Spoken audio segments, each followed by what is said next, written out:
Capítulo 20. O sol da manhã derramava raios dourados sobre o acampamento Senju, iluminando as fileiras de tendas, torres de madeira e trincheiras fortificadas que margeavam a floresta. Pássaros chilreavam suavemente à distância, e uma tênue névoa se espalhava pelo chão coberto de musgo, enquanto, no coração do acampamento, shinobi se moviam com um propósito silencioso e polindo equipamentos, afiando armas e se preparando para as missões designadas horas antes do amanhecer.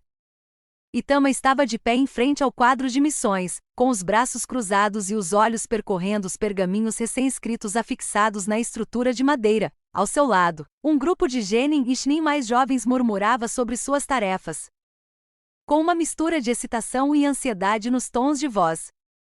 Após seu retorno ao clã e as tensas semanas que se seguiram, interrogatórios do conselho, exposição à zona de guerra e suspeitas intermináveis, aquele quadro agora exibia uma estranha calma, e seu nome constava no topo de 3 missões: patrulhar o perímetro do setor leste, auxiliar na realocação de civis do posto de campo 3 e entregar correspondência lacrada ao posto diplomático na rota 5. Ele exalou suavemente. Missões leves, não insignificantes, mas longe da linha de frente, longe do derramamento de sangue, longe de ser suspeito, pelo menos aparentemente. Ele sabia que Tobirama ainda o observava, sentia isso no silêncio por trás de cada sombra, nos olhares que se prolongavam por um instante a mais do que o necessário, e embora ninguém dissesse em voz alta, a distância cautelosa que os outros Senju mantinham ao seu redor não havia mudado. Aquelas tarefas, portanto, eram mais do que aparentavam: um teste, uma coleira, uma mensagem. Prove sua utilidade, mas não se afaste demais. Ele se afastou do quadro e dirigiu-se à tenda de equipamentos, onde o oficial de suprimentos, um shinobi veterano chamado Ueda, ergueu os olhos de uma pilha de pergaminhos e grunhiu: já preparei o equipamento leve. Hashirama pediu que seu peso fosse mantido baixo, viaje rápido, evite confrontos, e Tama assentiu, aceitando a sacola que lhe foi entregue a um kit básico de suprimentos, comprimidos de ração padrão, um pergaminho à prova d'água para despacho e um kit médico simples, sem etiquetas explosivas, sem armas de alto poder destrutivo, apenas uma lâmina curta, mais cega que suas memórias da guerra. Ele partiu no meio da manhã, a floresta repleta de luz solar filtrada e o suave farfalhar das folhas. Sua primeira missão era patrulhar o perímetro leste, uma tarefa que antes lhe seria indigna. Sempre papel de genin recém-promovidos ou civis sob proteção, mas agora Itama a aceitava de bom grado. As árvores sussurravam com lembranças enquanto ele se movia, seu corpo ainda se recuperando, mas mais forte a cada dia. Os ensinamentos do rebelde Senju sobre engano e cura haviam se tornado sua segunda natureza. Ele caminhava sem perturbar as folhas, respirando em ritmo com o vento, seus sentidos sintonizados com o mundo natural, o canto dos pássaros mudando, os insetos silenciando, o tremor de um galho sem que a brisa o provocasse. Durante horas percorreu o perímetro, instalando lacres onde indicado e verificando se os antigos estavam deteriorados, e de vez em quando parava para inspecionar pegadas ou arbustos perturbados de maneira incomum, pois um único galho quebrado contava histórias para um olhar treinado. Na curva mais a leste da rota de patrulha, encontrou algo peculiar: uma pequena boneca feita à mão com as costuras desgastadas, escondida no oco de uma árvore, com olhos de minúsculas pedras azuis, uma delas lascada. Itama agachou-se, os dedos roçando sua superfície, e percebeu que não emanava chakra nem selos de armadilha, apenas um brinquedo de criança, provavelmente esquecido durante a fuga. Então guardou o objeto na mochila e seguiu adiante. Enquanto lembranças o invadiam, vozes suaves no acampamento Senju de anos atrás, crianças brincando enquanto os adultos se preparavam para a batalha, a mão gentil de sua mãe em seu ombro, a risada de Hashirama, o olhar feroz e protetor de Tobirama, dias distantes, pois a guerra havia mudado tudo. À tarde, ele chegou ao posto de campo 3, um posto avançado em ruínas ao longo de uma crista, onde uma caravana de aldeões não combatentes era embarcada em carroças, homens idosos de olhares fundos, mulheres segurando mochilas com força contra o peito, crianças observando tudo em silêncio. Suas ordens eram simples: ajudá-los a embarcar, garantir que a rota estivesse segura e fornecer defesa mínima em caso de ameaça. Senju-san, disse o líder da caravana, um homem magro de mãos calejadas e dentes faltando. Nos disseram que a estrada pode não ser segura, talvez bandidos ou desertores. Vou explorar o terreno à frente e caminhar com vocês, respondeu Itama. Vamos seguir pela crista da montanha até chegarmos à passagem, e os aldeões obedeceram sem questionar, pois a visão de um Senju era ao mesmo tempo reconfortante e autoritária. Enquanto avançavam, Itama mantinha-se 2 passos à frente, os olhos examinando cada declive e sombra, pois uma missão leve nunca era realmente leve em tempos de guerra. Ao se aproximarem de uma curva estreita, uma menina tropeçou numa pedra e ralou o joelho, começando a chorar baixo, mas o som ecoou como um sino na floresta, e Itama ajoelhou-se imediatamente, examinando o ferimento superficial, mas sangrento. Conjurando um lampejo de chakra verde para estancar o sangue e acelerar a cicatrização, acalmando-a com palavras suaves. Você é médico? Perguntou ela. Não respondeu ele com um leve sorriso, mas tive um bom professor, e ela lhe ofereceu uma pequena flor de papel dobrada, amarelo clara, que ele aceitou.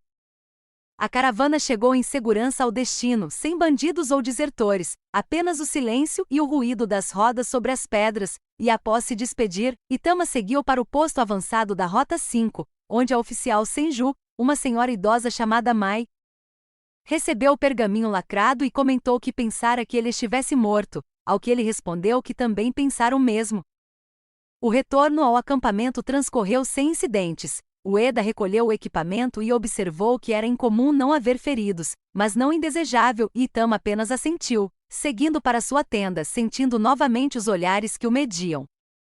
Numa clareira iluminada pela lua cheia, ele retirou da mochila a boneca e a flor de papel, colocando-as delicadamente sob uma árvore e sentando-se ao lado, pois aquelas pequenas coisas, símbolos sem significado, tornavam o peso de tudo um pouco mais leve, enquanto, à distância, a sombra de Tobirama observava imóvel, e nenhum dos dois disse uma palavra, pois ambos sabiam que as verdadeiras missões estavam apenas começando. Capítulo 21. A noite envolvia o acampamento Senju em silêncio, quebrado apenas pelo zumbido distante dos vigias trocando de turno e pelo crepitar das brasas das fogueiras que se apagavam. A maioria do shinobi dormia exausta. Mas uma tenda próxima à periferia permanecia vazia, pois Itama Senju já estava além de suas paredes de tecido. Sob a luz da lua, em um bosque isolado de árvores antigas e inflexíveis, Itama movia-se em silêncio, a respiração lenta e deliberada, os movimentos fluidos enquanto folhas se espalhavam sob suas sandálias.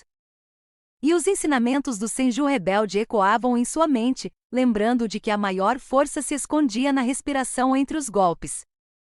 Ele formou selos de mão não padronizados, aprendidos no exílio, mais soltos e enganosos, pois o fora da lei pregava que poder sem clareza era caos, mas o caos controlado era uma arma. E naquela noite Itama semeava esse caos ao concentrar chakra contra uma árvore, sentindo o sussurro do Mokuton como uma linguagem sutil, não a força bruta de Hashirama, mas algo silencioso. Ele se moveu novamente, executando técnicas de taijutsu voltadas a confundir e expor o inimigo, explorando pequenas aberturas, ajustando pés e gravidade para gerar poder desproporcional. Seu corpo ainda não recuperara toda a força. Mas ao luar ele se movia como um fantasma, sobrevivendo e resistindo, não competindo por força. Ao estender sua vontade, uma trepadeira brotou sob seus pés, imperfeita, mas crescente, e como fazia todas as noites desde que retornará, ele treinava escondido, aperfeiçoando técnicas que, se descobertas, levantariam suspeitas de Tobirama, dos anciãos e até de Hashirama. Ele saltou entre galhos, girou no ar, desembainhou a kunai em empunhadura invertida, cravou-a e a retirou em silêncio. Ativou um pergaminho que invocou 3 bonecos de palha e moveu-se sobre eles como uma sombra. Com golpes rápidos e precisos destinados a incapacitar, não matar, até recuar exausto, o coração acelerado. Sentando-se no chão com as pernas dobradas sob o corpo. Ele ainda não era o guerreiro que seus irmãos conheceram. Mas ele estava se transformando em outra coisa. E fosse o que fosse, seria dele. Capítulo 22. A tensão era palpável ao longo da fronteira sul do território controlado pelo Senju. As árvores, outrora um santuário da natureza, agora se erguiam como sentinelas silenciosas da guerra. com galhos estilhaçados por shurikens e chamuscados por jutsus de liberação de fogo perdidos, enquanto folhas pendiam murchas na fumaça, tremendo como se antecipassem a violência que fervilhava logo além da próxima colina. Itama movia-se silenciosamente pela vegetação rasteira, com a mão repousando levemente no cabo de uma kunai, fazendo parte de um pequeno esquadrão de reconhecimento designado para patrulhar e apoiar o perímetro externo. Missões consideradas leves pelo Conselho, apropriadas para um shinobi recém-retornado cuja força e lealdade ainda estavam sendo avaliadas, embora o termo fosse enganoso pois as regiões fronteiriças estavam repletas de perigos, ninjas renegados, clãs menores e mercenários sem filiação à procura de pontos fracos. A patrulha os levou para perto de uma crista disputada conhecida como Travessia de Sanzu, um vale estreito ladeado por riachos e pedras irregulares, frequentemente usado como rota secreta por clãs menores e oportunistas. Itama, junto com 2 genin mais velhos e um comandante shinin, tinha a missão de monitorar os movimentos na área, mas antes mesmo de chegarem à crista algo parecia errado. Não havia canto de pássaros, nenhum ruído da floresta, nenhum chiurear da vida selvagem, apenas o silêncio. O líder da equipe, um shinin alto chamado Renga, sinalizou para parar e murmurou que não estavam sozinhos. Enquanto Itama também já pressentia um lampejo de chakra além da próxima encosta baixo e errático, mais parecido com pânico ou medo do que com a presença disciplinada de um shinobi, eles avançaram agachados, serpenteando entre as árvores. E à medida que se aproximavam da encosta, gritos e choros chegaram até eles, até que do topo da crista, o coração de Itama disparou ao ver um pequeno comboio mercante sob ataque de homens mascarados com armaduras descombinadas. Guardas já subjugados, um deles imóvel no riacho com uma kunai cravada no pescoço, e em meio ao caos, uma criança de não mais que 5 anos correndo desesperada enquanto um agressor se aproximava por trás com uma lâmina desembainhada. Renga não deu nenhuma ordem, e Itama se moveu, descendo a encosta num salto com uma velocidade que surpreendeu até seus companheiros, arremessando uma kunai guiada por chakra que atingiu a mão do atacante, fazendo soltar a arma. Enquanto a criança caía na lama e em seguida Itama já estava sobre o homem, golpeando-o no peito com a palma da mão e lançando-o à correnteza, ajoelhando-se para pegar a criança nos braços e acalmá-la com a voz baixa e firme. Enquanto o restante do esquadrão descia lançando shurikens e bombas de fumaça, dispersando os bandidos sob a pressão das técnicas de água de Renga, Itama protegeu a criança atrás de uma carroça quebrada. Neutralizou 2 atacantes com movimentos aprendidos em seu treinamento como renegado, e tudo terminou em segundos, com os inimigos restantes fugindo ou derrotados nas águas rasas, enquanto ele voltava para o menino, encolhido atrás da roda, com lágrimas escorrendo pelo rosto sujo de lama, perguntando seu nome e ouvindo um sussurro tímido, Shan, abraçando-o quando o garoto se agarrou ao seu pescoço, sentindo o coração pequeno bater rápido e vivo, um momento que o atingiu profundamente. Pois ele havia treinado a vida inteira para matar e lutar, mas ali compreendeu que os shinobi existiam para proteger a vida, não territórios ou guerras intermináveis. Renga elogiou seus instintos, o local foi assegurado o socorro solicitado.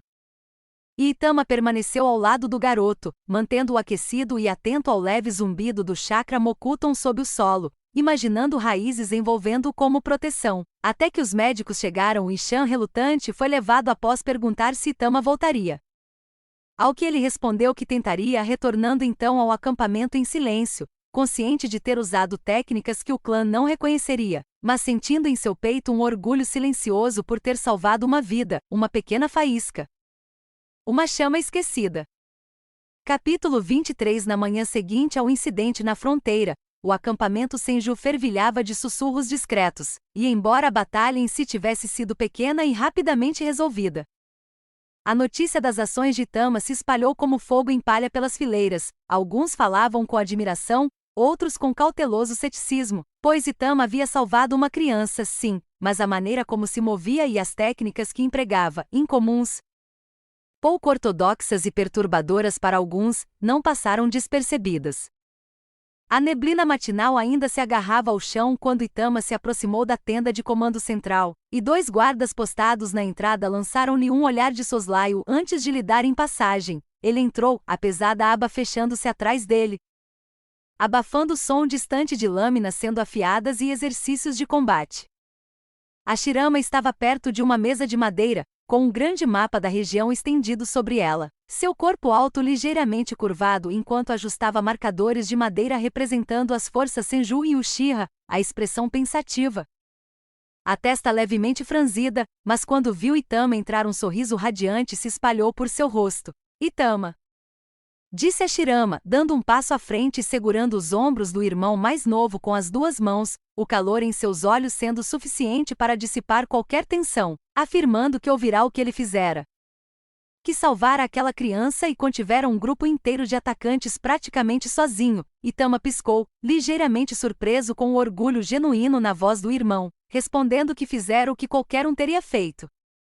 Mas Ashirama o contradisse firmemente, dizendo que nem todos teriam agido tão rápido ou priorizado salvar uma criança em vez de perseguir bandidos, e que aquela era a essência de um verdadeiro shinobi, de um verdadeiro senju. Itama desviou o olhar, sem saber como responder, sentindo uma leve pontada de culpa surgir em seu peito ao pensar que se Ashirama soubesse quais técnicas ele havia usado. Se soubesse que não eram ensinadas dentro do clã e que haviam sido transmitidas por um renegado, talvez não dissesse o mesmo, mas Ashirama parecia indiferente aos detalhes ao afirmar que ele havia crescido. Que quando pensou tê-lo perdido quase se destruiu, e que agora via seu retorno não apenas como uma bênção, mas como um sinal de que estava destinado a algo maior. Itama engoliu em seco, pois os elogios de Ashirama sempre lhe pareciam pesados, carregados de expectativa e de uma esperança difícil de suportar. Antes que pudesse responder, a aba da barraca se moveu e Tobirama entrou silenciosamente, como se tivesse sido conjurado pelo peso do otimismo de Ashirama. Os cabelos brancos úmidos pela névoa e os olhos carmesins percorrendo a sala com um olhar calculista e preciso, ele cumprimentou Ashirama com um leve aceno de cabeça antes de se voltar para Itama e dizer secamente que ele estava sendo aclamado como um herói, parabenizando sem qualquer calor na voz, apenas com uma aspereza contida. Ashirama tentou falar, mas Tobirama ergueu a mão e disse que não estava ali para estragar o momento, apenas para dizer o que precisava ser dito, aproximando-se de Itama e cruzando os braços enquanto reconhecia que salvar uma criança era louvável. Mas apontava que os relatórios indicavam movimentos e técnicas que não eram táticas senju padrão, um jogo de pés evasivo e indireto, golpes incapacitantes e não letais, uso de pontos de pressão e redirecionamento em vez de força bruta. Itama permaneceu em silêncio, com as mãos ligeiramente curvadas ao lado do corpo, enquanto o olhar de Tobirama se estreitava ao perguntar onde ele havia aprendido aquilo, lembrando que o receberam de volta após um ano de morte presumida mais forte, mais rápido e diferente, e afirmando que o observava atentamente. Quando Itama finalmente falou com a voz calma e firme, questionando se Tobirama achava que ele era um traidor, a resposta veio fria: não, ainda não. Mas após um longo silêncio Tobirama acrescentou que acreditava que ele estava escondendo algo. E que isso tornava perigoso não só para si mesmo, mas para todo o clã. Ashirama se colocou entre eles, dizendo que aquilo bastava e que Itama salvara vidas, mas Tobirama retrucou que não era só isso que importava. Pois estavam no meio de uma guerra e cada desvio, cada incógnita, era uma vulnerabilidade, sugerindo que Itama revelasse a origem de suas técnicas antes que alguém descobrisse da pior maneira.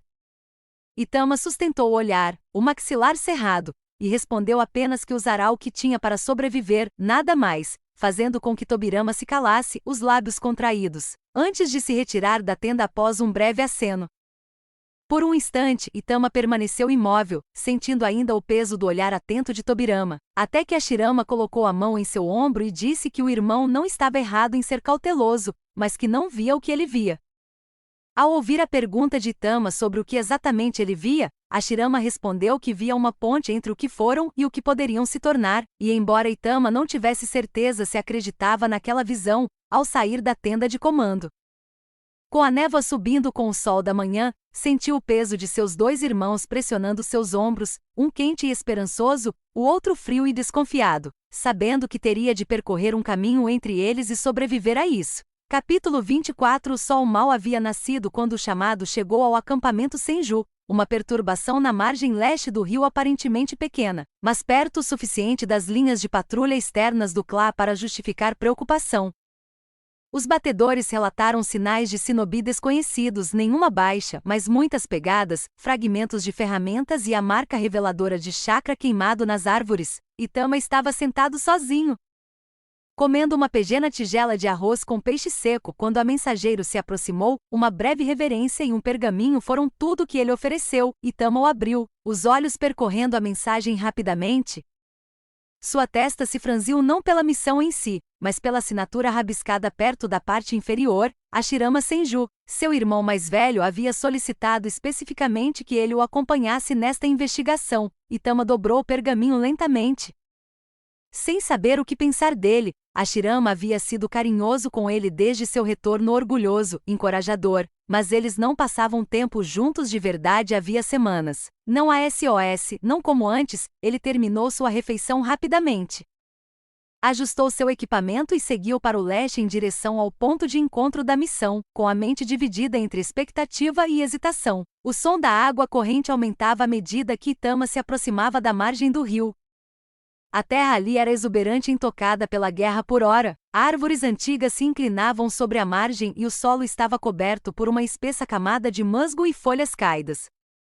Em uma curva da trilha ele viu Hashirama agachado perto de um aglomerado de terra remexida, estudando as pegadas com intensa concentração. Itama. Hashirama ergueu os olhos radiante como se o momento já estivesse iluminado apenas por sua presença.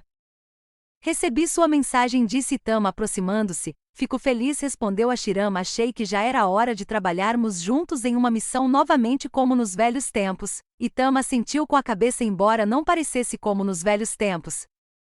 Muita coisa havia mudado, muita coisa ainda estava por dizer entre eles, mas o calor na voz de Hashirama acalmou algo fragilizado dentro dele. Hashirama se levantou limpando as mãos. Venha, vamos seguir esses rastros. Os intrusos não apagaram bem o rastro, ou são descuidados ou confiantes demais. Os dois irmãos caminhavam juntos pela floresta em silêncio a princípio.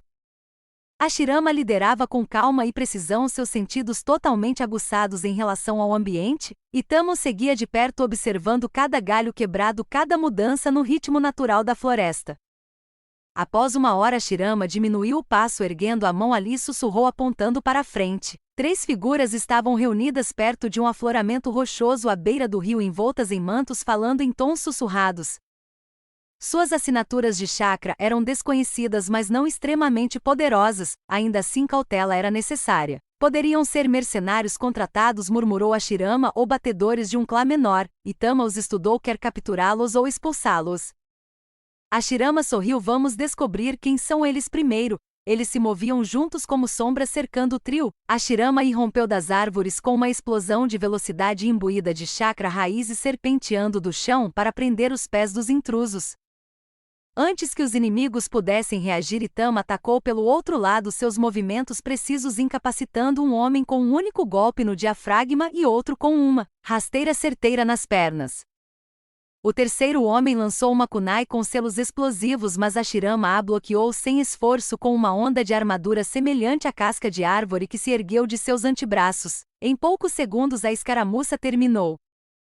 Os 3 shinobi gemiam no chão da floresta, presos por cipós e amarras de madeira. Hashirama agachou-se ao lado de um deles, puxando o capuz para baixo do clã Neba, murmurou ele. Pequeno isolado oportunista, parece que estavam apenas fazendo reconhecimento. Itama assentiu. Devemos escoltá-los de volta ao acampamento para interrogatório. Não, disse Hashirama, vamos enviar uma patrulha para buscá-los. Quero que terminemos a varredura do perímetro juntos. Sente falta disso. Eles partiram novamente, deixando os cativos sob a vigilância de um clone de madeira invocado. Enquanto caminhavam pela margem do rio, a tensão entre eles foi diminuindo aos poucos. Hashirama falava com mais desenvoltura, contando histórias de missões recentes e rindo de uma pegadinha que o shinobi mais jovem havia pregado em Tobirama. Itama se viu sorrindo mais do que nas últimas semanas. Você mudou, disse Hashirama de repente. Itama olhou para cima. Não apenas em habilidade, continuou seu irmão, em como você se move, em como você pensa. Você está mais esperto agora, mais cauteloso. Eu precisava estar lá, respondeu Itama. Não sabia se algum dia voltaria. Hashirama ficou em silêncio por um momento. Você não precisa mais carregar tudo isso sozinho. Estamos aqui agora, eu estou aqui. Itama hesitou. Eu sei, mas eu não sou o mesmo irmão que você perdeu. Eu não gostaria que você fosse assim, disse Hashirama com voz suave. Você suportou algo que ninguém mais suportou e voltou mais forte. Não preciso que você volte a ser quem era só. Quero que saiba que ainda é da família. Itama parou de andar. Pensei em você todos os dias, disse ele baixinho. Em você e em Tobirama e no pai. Pensei talvez o mundo tivesse seguido em frente sem mim. Nunca aconteceu, disse Hashirama virando-se completamente para encará-lo. Eu nunca fiz isso. As palavras pairavam entre eles carregadas de emoção. O vento agitava as árvores e o rio corria lá embaixo como se o próprio mundo parasse para que pudessem reparar a distância que havia crescido. Quero voltar a confiar, admitiu Itama. Quero acreditar que posso fazer parte deste clã, mas preciso de tempo. Você tem todo o tempo do mundo, respondeu Hashirama. Não importa o que aconteça com Tobirama ou com os outros, você é meu irmão, e isso significa tudo. Pela primeira vez em muito tempo, Itama sentiu o calor de uma conexão verdadeira não apenas com Hashirama, mas com quem ele costumava ser. Eles concluíram a missão antes do pôr do sol, retornando ao acampamento com um vínculo renovado forjado não por palavras mas pelo silêncio compartilhado pelos ritmos antigos, se pelo entendimento tácito de que nem o tempo nem a guerra jamais poderiam romper os laços familiares. Capítulo 25. O acampamento Senju havia se acalmado após as longas missões do dia, mas uma tensão latente persistia sob a superfície. Uma tensão não causada por inimigos além da floresta, mas pela dissonância que se alastrava internamente. Tobirama estava sozinho na beira do acampamento, onde as árvores se adensavam e as fogueiras não chegavam. A floresta ali era densa, sombria e silenciosa, exatamente como ele preferia. Atrás dele, o murmúrio baixo das conversas e risadas do clã flutuava entre as árvores. Mas nada disso o alcançava. Nada disso importava. Não mais. Ele encarava a floresta, braços cruzados atrás das costas, rosto imóvel e indecifrável. Seus sentidos estavam aguçados como sempre, mas não sintonizados com ameaças externas. Estavam voltados para dentro, para a tempestade que se formava em sua mente de novo. Seu irmãozinho havia retornado dos mortos como um fantasma do passado, marcado, alterado e envolto em segredos. E Hashirama, em seu otimismo inabalável, o acolheu de volta sem reservas. Tobirama não conseguiu. Não faria isso. Tobirama se lembrou do menino que Itama fora, de olhos brilhantes, teimoso, desajeitado com seu ninjutsu, mas sempre ansioso para agradar. Lembrou-se do dia em que enterraram um pano ensanguentado, tudo o que restara dele após a emboscada. Lembrou-se de como Hashirama chorou por horas e de como permanecerá imóvel, mãos cerradas, boca fechada, jurando que jamais seria tão fraco novamente. Agora, o garoto por quem eles haviam chorado vagava pelo acampamento como um fantasma vestido de carne. E Tobirama tinha visto como ele se movia de forma diferente, como desviava das perguntas com precisão, como seu chakra se alterava quando ele pensava que ninguém estava olhando. Técnicas clandestinas, disciplina estrangeira. E algo mais sutil, mas antinatural. Tobirama começou a se isolar no dia seguinte à última reunião do Conselho, enquanto Hashirons e Itama se reconectavam, rindo à beira do rio, treinando juntos como nos velhos tempos. Tobirama se retraía cada vez mais. Ele fazia as refeições sozinho, evitava os campos de treinamento compartilhados, saía do acampamento ao amanhecer e retornava muito depois do anoitecer. Até mesmo seus relatórios, antes meticulosos e entregues pessoalmente, agora eram deixados dobrados sobre a mesa de Hashirama, sem uma palavra sequer. Somente os mais velhos perceberam, e mesmo eles hesitaram em confrontá-lo. Tobirama não era frio como um shinobi comum. Seu distanciamento vinha acompanhado de uma perspicácia que cortava mais fundo que a raiva, uma mente apurada para calcular a traição antes que ela florescesse, para antecipar o perigo não com emoção, mas com lógica. E a lógica lhe dizia que havia algo de errado com Itama. Certa noite, Hashirama se aproximou dele. As fogueiras estavam baixas e a maior parte do clã dormia. Tobirama estava novamente fora do perímetro, ajoelhado à beira de um riacho, lavando o sangue do antebraço após uma escaramuça durante uma patrulha solitária. Você está evitando-o, disse Hashirama claramente. Tobirama não levantou o olhar. Estou observando. Não há nada para assistir. Ele é nosso irmão. Tobirama torceu o pano lentamente. Ele desapareceu por meses. Reaparece sem ferimentos, sem nenhuma explicação plausível e com habilidades que nunca teve antes. Ele passou por algo que não entendemos, respondeu Hashirama. Isso não o torna uma ameaça. Isso torna desconhecido, retrucou Tobirama, finalmente erguendo-se para encarar o irmão. Desconhecidos acabam matando pessoas. O maxilar de Hashirama se contraiu. Você acha que estou sendo ingênuo? Acho que você está cego pela esperança, respondeu Tobirama, em voz baixa. Você quer acreditar que a guerra não nos mudou? Que ainda somos os mesmos garotos que se sentavam debaixo das árvores conversando sobre paz, mas ela nos mudou. E se você não encarar isso, você será o motivo da nossa queda. Houve um momento de silêncio. Então Hashirama disse, eu confio nele.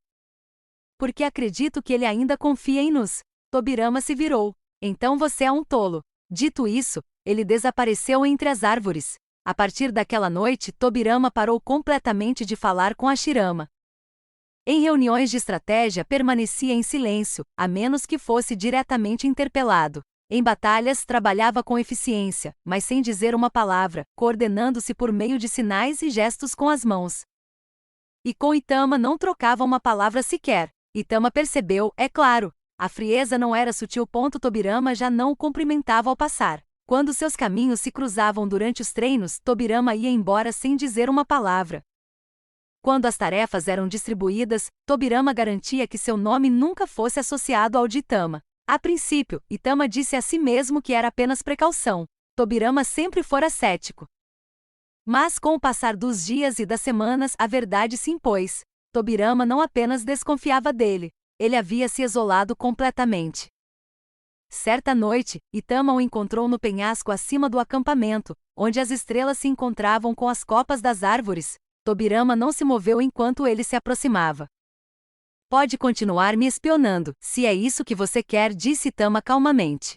Mas pelo menos diga alguma coisa. Silêncio absoluto. Não espero que você acredite em mim, mas voltei porque quis, não porque tive que voltar.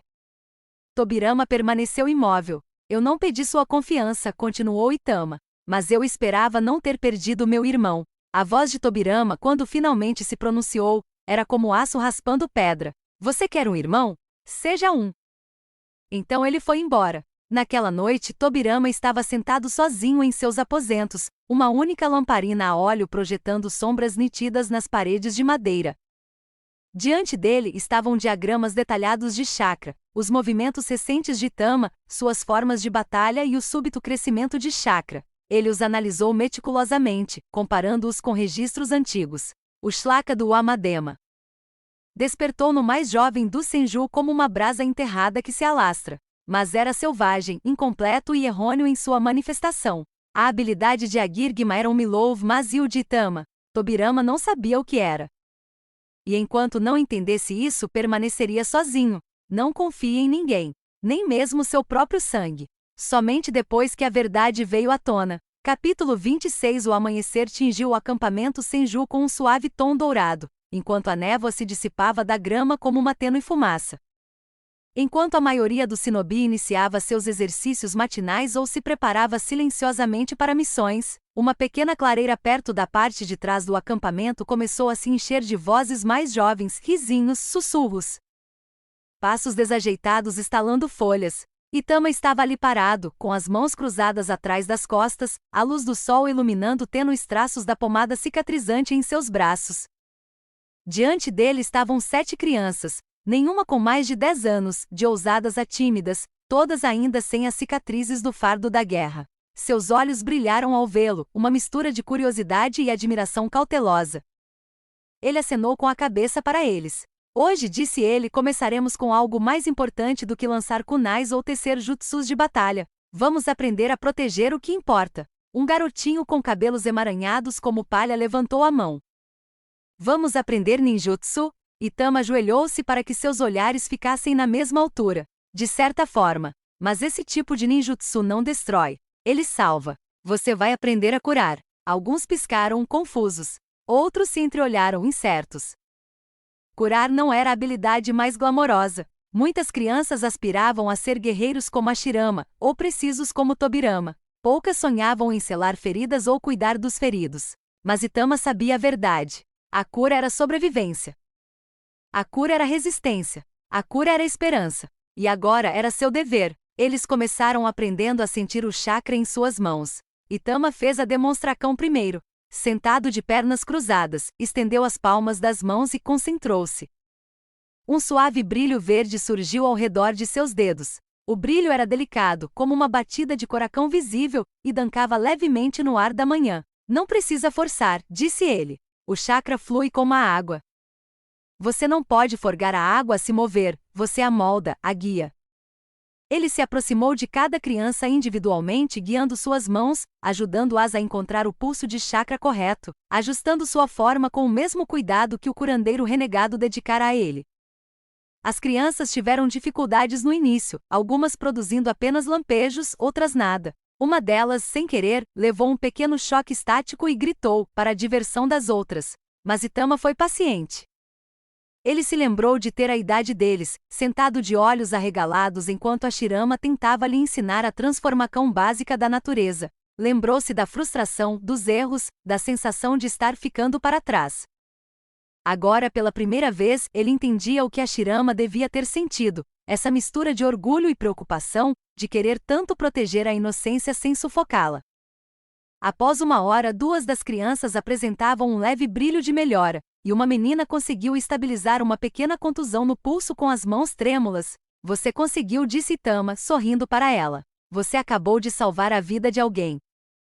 Talvez a sua própria. Os olhos dela se arregalaram. Os outros observaram com energia renovada. A aula prosseguiu. Ao meio-dia, as crianças estavam exaustas, mas transbordando de entusiasmo. Itama as dispensou com uma promessa: amanhã praticaremos em feridas de verdade. Eles se dispersaram entre risos e cochichos, correndo em direção às barracas de comida. Itama permaneceu sentado, observando o vento mudar de direção entre as folhas acima dele. Parecia certo. Esse ensinamento tranquilo. Era muito diferente do caos que ele conhecera.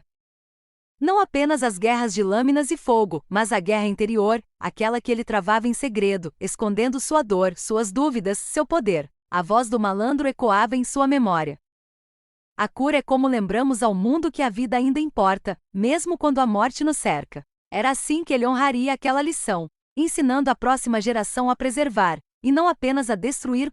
Naquela noite, a Shirama o encontrou preparando os ingredientes da pomada perto de um pilão, esmagando ervas com um ritmo constante. Você causou um grande alvoroço, disse a Shirama com um sorriso. As crianças estão te seguindo como patinhos. Os pais delas estão surpresos. Surpreso, disse Itama com suavidade. Bem, não é todo dia que um shinobi retorna dos mortos e ensina a cura de chakra como um sábio errante. Itama esboçou um leve sorriso. Eles precisam saber mais do que apenas como matar. O olhar de Hashirama suavizou-se. Você está se tornando um professor melhor do que eu jamais fui. Não, respondeu Itama, moendo um pouco de gengibre. Estou apenas aprendendo com meus erros. Hashirama hesitou. Eles precisam de alguém como você, especialmente agora. O moral está baixo. Há algo especial em ver alguém sobreviver e retribuir. Isso dá esperança às pessoas. Itama não respondeu imediatamente. Quando respondeu, sua voz estava mais baixa. Eu só quero que eles sobrevivam. Ao longe, Tobirama permanecia nas sombras de uma torre de vigia próxima, de braços cruzados, observando as figuras distantes de seus irmãos conversando. Seus olhos se estreitaram ligeiramente ao ver as crianças se reunirem novamente em volta de Itama. O riso delas chegou até mesmo ao seu poleiro distante. Ele se virou e desapareceu antes que a Shirama o notasse. Para ele, a cura era um luxo. Uma distração. E quanto mais Itama se entregava a isso, mais perigoso o desconhecido se tornava. A noite caiu. E num canto tranquilo do acampamento Senju, Itama Senju, outrora dado como morto, estava sentado rodeado por pequenas ervas. Pergaminhos silenciosos e 7 alunos ávidos que um dia se lembrariam da primeira vez que alguém lhes ensinou como salvar uma vida. A chama esquecida tremeluzia suavemente na escuridão. Capítulo 27. O sol do meio-dia pairava alto sobre o campo de treinamento Senju, reluzindo no aço das lâminas e no suor dos jovens shinobi. Nuvens de poeira subiam do campo de treino desgastado enquanto gritos ecoavam e bonecos de madeira se estilhaçavam sob golpes potencializados por chakra. Itama permanecia na beira do campo, braços cruzados, os olhos observando a atividade com uma calma serena. Hoje o clã organizou uma sessão conjunta de treino, veteranos supervisionando jovens genins e aprendizes, muitos dos quais nunca haviam lutado fora de simulações. Com a guerra contra o clã Uchiha ainda em curso, cada lição de controle e combate era importante. Itama não tinha planejado participar. Seu papel ultimamente se inclinava mais para o cuidado interno, instruções de cura, manutenção do moral e vigilância discreta sob o incentivo flexível de Hashirama. Mas quando um dos instrutores, Senju Riku, se aproximou dele com um aceno firme de cabeça, tudo mudou. Seu aluno, Daiki, continua se retraindo, disse Riku. Ele só ouve você. Intervenha. Itama lançou um olhar para o garoto, um genin magro, de olhos castanhos e controle de chakra muito superior ao seu taijutsu. Daiki estava parado sem jeito diante de um aprendiz bem mais velho, com os pés rígidos e os movimentos cautelosos. Sua hesitação era evidente. Muito bem, disse Itama. Ele entrou no ringue. A multidão reunida murmurou quando Itama entrou no círculo de treino. A maioria dos Senju mais jovens o idolatrava em silêncio. Seu retorno da morte presumida havia lançado uma aura lendária sobre seu nome. Ainda assim, poucos o tinham visto lutar, pelo menos, não a sério. Itama fez um gesto para Daiki. Venha, tente me atacar. O menino hesitou. Mas eu, sem mas. Se você não atacar, nunca aprenderá a proteger ninguém. Daiki se preparou e atacou. Ele era rápido para sua idade, desferindo um golpe de palma imbuído de chakra. Itama desviou com facilidade, girando o corpo para parar o golpe sem contra-atacar. Outro golpe veio. Depois, um chute. Ambos erraram. De novo, disse Itama. O garoto se esforçou mais, a frustração queimando por trás de seus olhos concentrados. Ele saltou para frente com uma técnica de rotação e atingiu a lateral de Itama. Itama grunhiu levemente ajustando-se. Ele não esperava que o garoto evoluísse no meio do combate. Mesmo assim, não fez nenhum movimento para revidar. Então o acidente aconteceu. Um segundo genin mais velho, Akiji, impaciente e orgulhoso, entrou no ringue sem ser anunciado. Deixe-me tentar, disse Akiji, estalando os nós dos dedos. Riku franziu a testa, mas não o impediu. Itama estreitou os olhos. Este não é o seu jogo. Só uma rodada, insistiu Akiji. Antes que alguém pudesse protestar, Akiji avançou rapidamente, com o chakra já pulsando em sua palma. Ele estava usando um golpe de choque de alto impacto, poder demais para um treino. Itama desviou-se para evitar o golpe, mas Daiki, assustado com a intromissão de Akiji, cambaleou para trás, caindo no ponto cego de Itama. A palma da mão de Akiji, carregada de chakra, acertou em cheio. Itama se contorceu no último segundo para proteger Daiki com o próprio corpo, absorvendo todo o impacto do golpe. O chakra inundou suas costelas e ele caiu de joelhos enquanto o ar escapava de seus pulmões. Ossos estalaram. O mundo girou. O caos se instaurou. Hashirama estava lá em instantes, surgindo num borrão de movimento. Afastem-se, ordenou ele, ajoelhando-se ao lado de Itama. Sangue escorria do canto da boca de Itama. Ele mal conseguia respirar. Costelas quebradas. Hematomas internos. Desequilíbrio de chakra. Ele havia protegido o garoto instintivamente, mas o ataque fora agressivo demais. Daiki soluçava baixinho, agarrando-se à manga de Itama. Akiji ficou paralisado em choque. A multidão silenciou. As mãos de Hashirama brilharam com uma luz verde, começando imediatamente a curar os ferimentos internos. Em que você estava pensando? Ele gritou para Akiji sem se virar. Isso era um treino controlado. Eu não queria, Akiji gaguejou, mas ninguém estava ouvindo. Tobirama chegou segundos depois, com o rosto sombrio e os olhos semicerrados enquanto observava a cena. Ele não disse nada, mas a frieza cortante do seu olhar dissipou o silêncio. Itama foi levado para a tenda médica e estabilizado em 1 hora, graças à cura direta de Hashirama. Mas a notícia se espalhou rapidamente. O respeitado Senju, que havia retornado e era dado como morto, quase foi morto durante um combate de treino. A história se distorcia a cada nova versão. Alguns diziam que Akiji havia perdido o controle. Outros sussurravam que ele atacara de propósito. E outros ainda insinuavam conspirações mais profundas, porque não era apenas o ataque que levantava suspeitas. Foi o que aconteceu depois. Mais tarde naquela noite, enquanto Itama descansava, Tobirama entrou em sua tenda sem dizer uma palavra. Ele fechou a aba atrás de si. Você não bloqueou aquele chute, disse Tobirama. Itama abriu os olhos lentamente. Eu protegi Daiki. Você poderia ter neutralizado Akiji antes que ele se aproximasse. Você sentiu a assinatura de chakra dele. Eu vi isso na sua postura. Mas você hesitou. Itama permaneceu em silêncio. Os olhos de Tobirama se estreitaram. Foi culpa? Ou contenção? Eu não queria magoar um membro do clã. Esse tipo de hesitação vai te matar, disse Tobirama categoricamente. A voz de Itama era fraca. Melhor eu do que a criança. A expressão de Tobirama não mudou, mas algo em sua postura enrijeceu. Você mudou. Seus movimentos. Sua assinatura de chakra durante o impacto. Não era apenas terra e água. Não era nem mesmo apenas madeira. Itama não respondeu. Tobirama aproximou-se. Não me importa o que você aprendeu lá no exílio. Mas entenda isto, se isso algum dia colocar este clã em perigo, eu agirei. Irmão ou não. Ele saiu sem dizer mais nada. Do lado de fora, murmúrios de desconfiança circulavam. Alguns dos anciãos começaram a fazer perguntas. Por que Itama havia reagido tão lentamente? Por que os rastros de chakra descontrolados ao redor do impacto se transformaram em uma tênue espiral verde acastanhada, desconhecida para qualquer técnica de cura Senju conhecida? Por que o acidente pareceu tão antinatural? Akiji foi interrogado, mas liberado, alegando ignorância e vergonha. Mesmo assim, as suspeitas persistiram. E durante a noite, enquanto o acampamento dormia, Itama abriu os olhos no silêncio de sua tenda e fitou suas mãos. Elas tremeram. Não por causa da dor, do poder, um poder que ele ainda não compreendia completamente. E agora, o clã começava a temê-lo. Capítulo 28. O ar dentro da camara do Conselho Senju estava carregado de tradicão e escrutínio. Lanternas tremeluziam nas paredes de madeira esculpidas com o emblema do clã, uma grande árvore profundamente enraizada na terra, com seus galhos alcançando o céu. Nesta sala, segredos eram frequentemente enterrados sob o dever, e o julgamento se revestia de sabedoria. Itama estava no centro, envolto em um manto preto formal que se ajustava frouxamente ao seu corpo em recuperação. Suas costelas ainda doíam por causa do acidente no treino, mas ele mantinha a postura ereta e o olhar firme. Demonstrar fraqueza perante o conselho só alimentaria as crescentes dúvidas.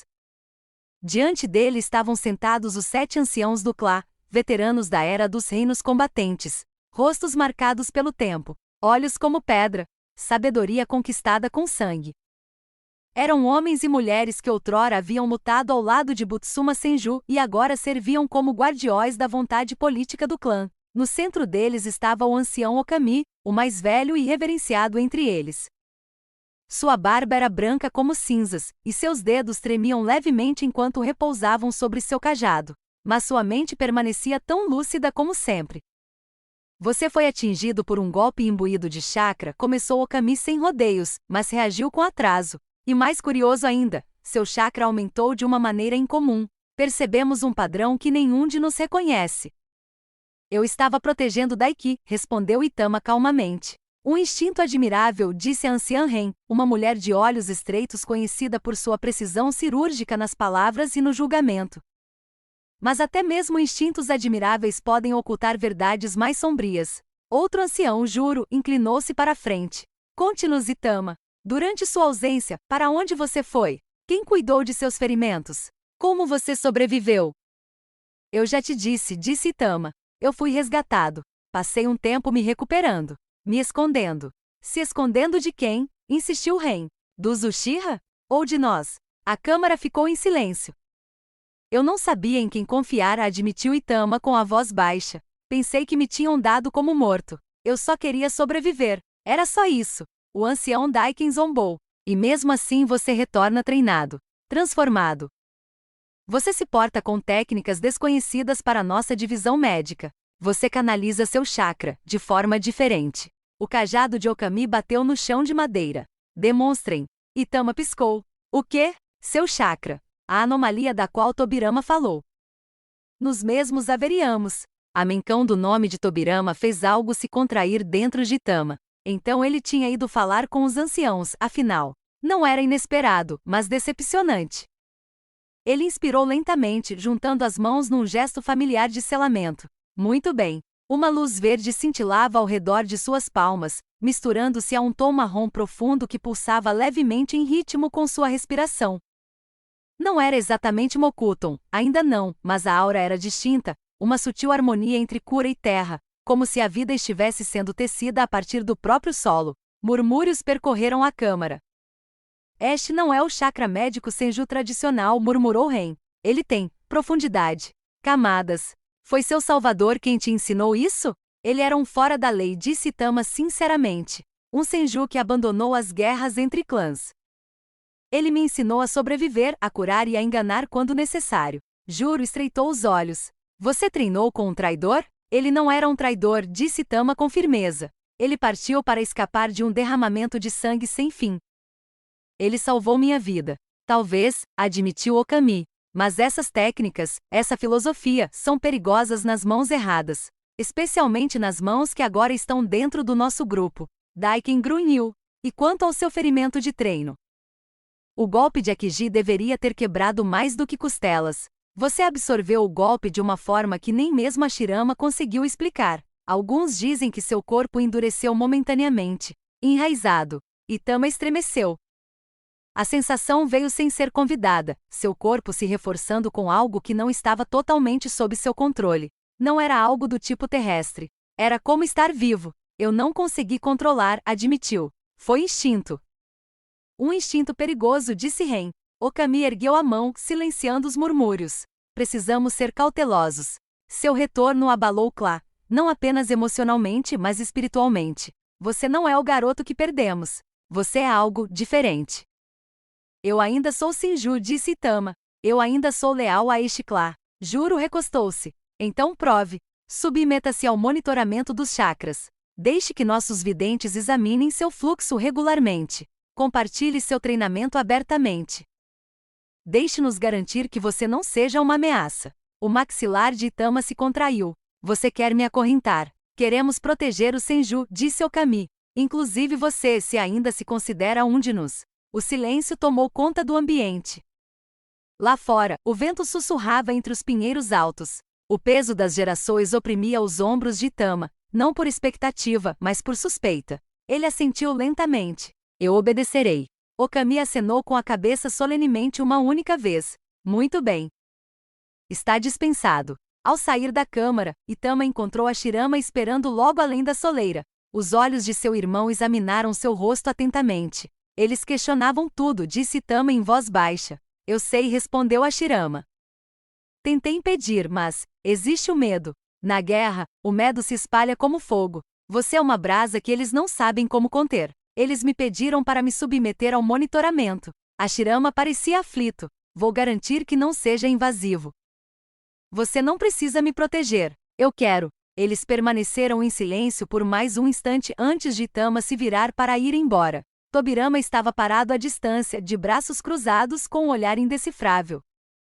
O interrogatório havia terminado, mas o verdadeiro julgamento estava apenas começando. Capítulo 29. O vento trazia uma brisa suave enquanto o sol começava sua lenta descida atrás das altas árvores do acampamento Senju. Uma luz dourada e difusa filtrava-se pelas folhas, projetando longas sombras sobre os campos de treinamento, as torres de vigia e as tendas espalhadas que serviram de lar durante décadas de guerra sem fim. A fumaça subia das fogueiras, espiralando suavemente no ar, misturando-se ao aroma de carne assada e ervas cozidas. Para qualquer observador externo, era uma noite tranquila. Mas nos corações dos Senju, havia tensão, ansiedade alimentada não apenas pela guerra contra os Uchiha, mas também pela inquietação silenciosa provocada pelo retorno de Itama Senju. Itama estava sozinho na beira de uma clareira perto da crista sul, com os olhos fixos no horizonte. Seu corpo ainda sentia as dores do interrogatório e a persistente dor do acidente no treino, mas seu espírito estava muito mais sobrecarregado. Os anciãos haviam deixado suas suspeitas claras. Tobirama observava cada movimento seu. Até mesmo a Shirama, apesar de toda a sua cordialidade, parecia em conflito. Itama podia sentir as sutis barreiras se formando ao seu redor, uma sensação de separação das pessoas com quem um dia lutou lado a lado. Ele havia retornado ao seu clã, mas não havia realmente retornado para casa. Ele pressionou a palma da mão contra o tronco de uma árvore. A casca era áspera sob seus dedos, pulsando com vida. Em algum lugar profundo dentro dele, ele podia sentir uma resposta, algo ancestral despertando em seu interior. Um calor que não pertencia a nenhum jutsu que ele tivesse estudado, mas que sempre fizera parte dele. O fora da lei certa vez o chamara de a raiz do verdadeiro chakra, a capacidade de nutrir em vez de destruir. passos aproximados por trás. Leves, cautelosos. Itama não se virou. Você pode se aproximar, Naori. Uma jovem Kunoichi saiu de trás da árvore mais próxima, com as mãos cruzadas atrás das costas. Naori pertencia à nova geração do Senju, quieta e ponderada, porém perspicaz em batalha. Ela era uma das poucas que não o encaravam com medo ou dúvida desde seu retorno. Você sempre sabe quando estou por perto, disse ela com um pequeno sorriso. Seu chakra oscila quando você está nervoso. Você deveria trabalhar nisso. Naori revirou os olhos. Tobirama já disse a mesma coisa. Os lábios de Itama se curvaram levemente. Ele faria isso. Eles ficaram em silêncio por um momento, observando as nuvens que se moviam no céu. Os anciãos lhe deram a sua bênção? Perguntou Naori finalmente. Não, disse ele categoricamente. Eles me acorrentaram, disfarçando-me de preocupação.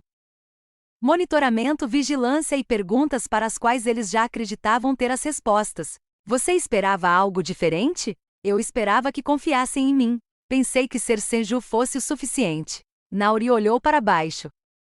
As coisas mudaram enquanto você estava fora. Percebi. Outro silêncio se instalou entre eles antes de Itama quebrá-lo. Tenho estado a pensar, disse ele. Nesta guerra. Em tudo. Naori inclinou a cabeça. Continue. Ele exalou com a voz baixa. Nós matamos os Uxelek Nog matam Nho ou não então o território, eles o retomam. É um ciclo. Dizemos que lutamos pela paz, mas nunca definimos o que essa paz significa. Para alguns, é simplesmente a ausência do inimigo. Mas para mim, paz deveria significar a ausência do medo, não a ausência de pessoas. Ela olhou fixamente para ele. O que você está dizendo? Estou dizendo que não acredito mais nessa guerra. Naori prendeu a respiração.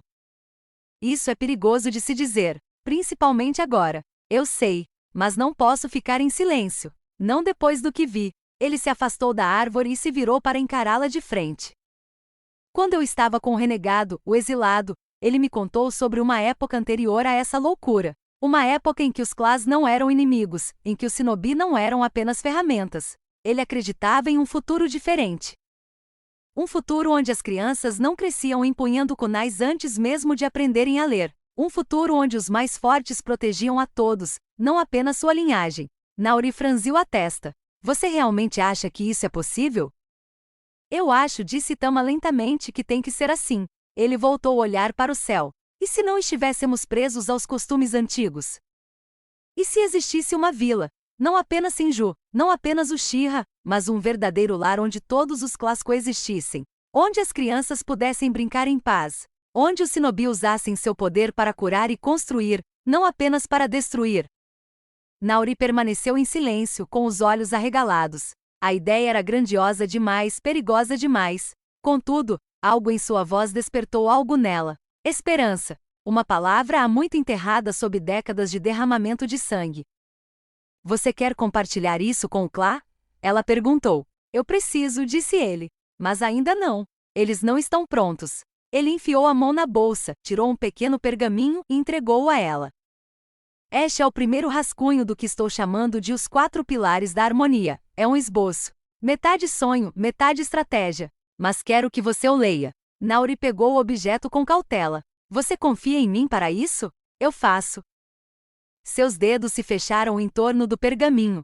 Então eu o guardarei em segurança. Conforme a noite avançava, outras figuras chegaram à clareira.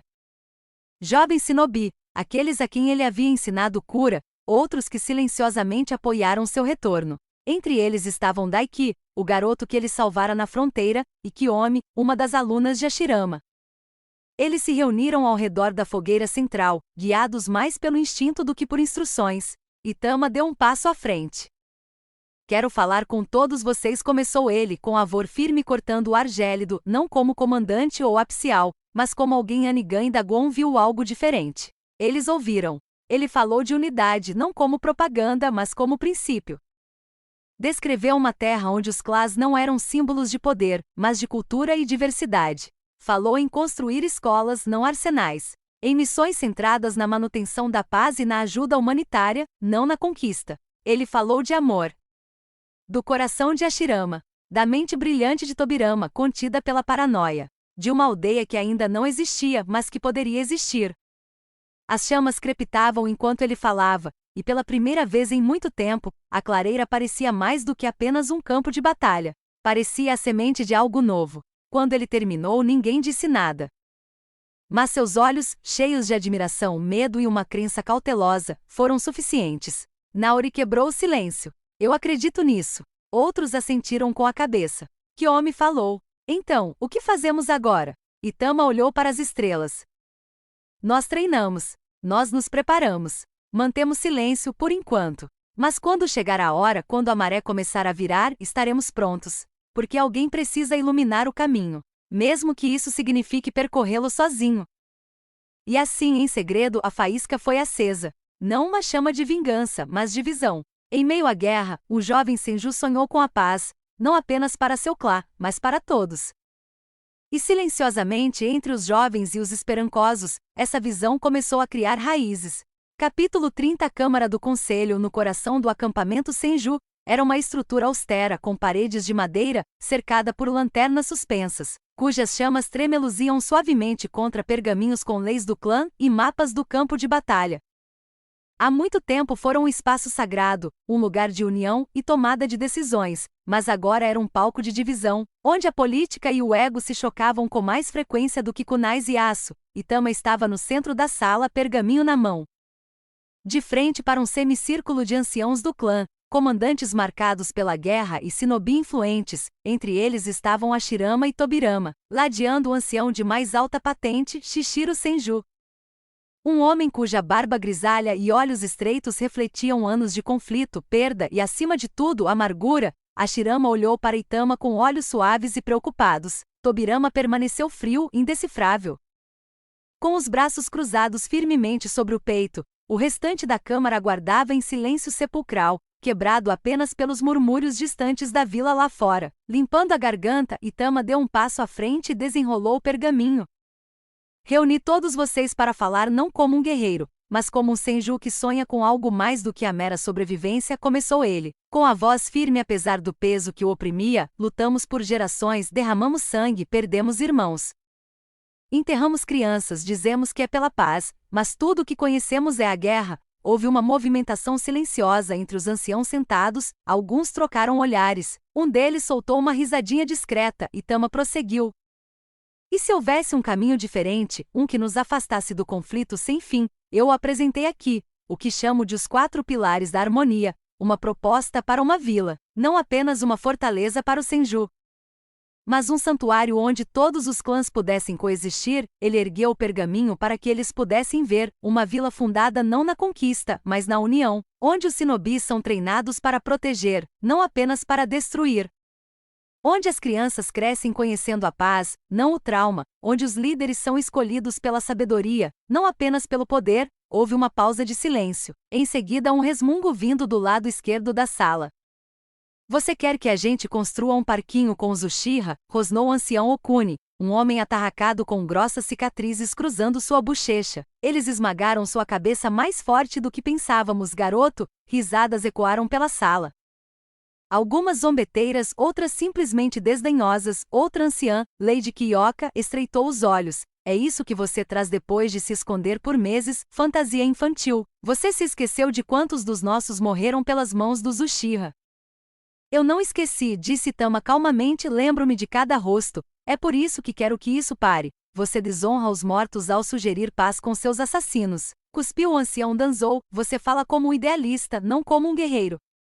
As risadas aumentaram. Alguns shinobi mais jovens lá atrás trocaram olhares constrangidos, alguns baixaram o olhar, sem saber se deviam se juntar à risada ou permanecer em silêncio. Um homem se levantou balançando a cabeça. Você sequer entende o que está propondo. Quer confiar nos Uchiha, nossos inimigos jurados? Sabe o que eles fariam se ouvissem esse plano? Eles ririam mais alto do que nós. Tobirama, ainda em silêncio, finalmente ergueu a mão. O ambiente ficou silencioso. Ele se levantou lentamente, dando um passo à frente. Chega, deixe-o terminar. Os murmúrios cessaram. Apesar de seu desprezo por Itama, a ordem de Tobirama ainda tinha peso. Obrigado, disse Itama, assentindo levemente. Não se trata de rendição, trata-se de redefinir a vitória. A verdadeira vitória não é vencer mais uma batalha, é acabar com a guerra de vez, confiando em cobras. Rosnou um comandante? Não, disse Itama firmemente. provando que somos mais fortes que o ódio. Uma pausa, então Shishiro finalmente falou com a voz rouca e cansada: você ficou fora por muito tempo, Itama. Você pensa que só porque viu algo diferente o mundo mudou, mas o mundo continua o mesmo. Shinobi morrem, clãs lutam, e a paz é uma mentira que contamos às crianças para ajudá-las a dormir. Ele acenou com a mão em sinal de desdém. Você é corajoso, admito, mas isso é um sonho, e os sonhos, acrescentou Kuni com um sorriso irônico, pertencem aos mortos. Risos novamente. Até a Shirama parecia sofrer, dividido entre o amor pelo irmão e o escárnio que preenchia a sala. Itama baixou a cabeça, não de vergonha, mas em sinal de resignação. Ele esperava resistência, mas a profundidade do cinismo deles era mais do que ele esperava superar em um único dia. Ele enrolou o pergaminho novamente. Então guardarei este sonho, disse ele suavemente, até que o mundo esteja pronto. Ele se virou para ir embora. Aonde você vai, garoto? Zombou Danzou. De volta aos treinos, respondeu Itama sem olhar para trás, porque quando o mundo mudar, não será porque você estava pronto, será porque alguém se preparou para isso. As portas se abriram quando ele saiu para o ar fresco da noite. As vozes atrás dele continuaram, risos, discussões, incredulidade, mas à medida que caminhava, sua determinação só se fortalecia. Lá fora, nas sombras além da câmara, Naori esperava. Alguns outros das fileiras mais jovens, Daiki, Kiyomi e vários outros, o observavam em silêncio. Eles não deram ouvidos, disse ela. Eles riram, corrigiu ele. O que significa que me ouviram? Naori inclinou a cabeça. Você não vai desistir, vai. Itama olhou para o céu onde as estrelas começavam a surgir no crepúsculo. Não, disse ele, estou apenas começando. E em voz baixa, as árvores ao seu redor se moviam levemente, como se a própria floresta estivesse ouvindo, pronta para se erguer quando chegasse a hora. E se você curtiu essa história, não se esqueça de se inscrever no canal, deixar o like e compartilhar para que ela chegue a mais pessoas. Se quiser apoiar ainda mais e motivar o canal a trazer conteúdos com mais qualidade e frequência, qualquer valor no Pix já ajuda demais. Obrigado por ouvir até aqui, e a gente se vê no próximo capítulo.